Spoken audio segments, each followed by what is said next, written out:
Ngayon for today's video, nagmarinate tayo ng pork kasi gagawin natin yan ay barbecue, i-grill natin yan mamaya.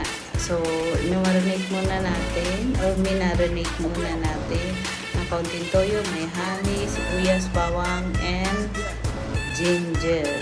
I always put ginger kasi alam niyo bang ang ginger ay nakakapagpatanda lahat ng amoy, maamlo, especially pag ang karne ay hindi na ganun ka fresh and medyo matanda na. May ganun po ba diba pag sa mga karne. So yun,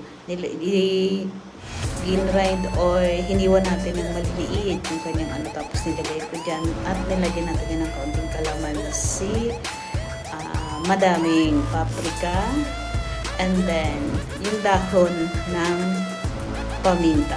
Ayun, para bukas pag ginrill natin yan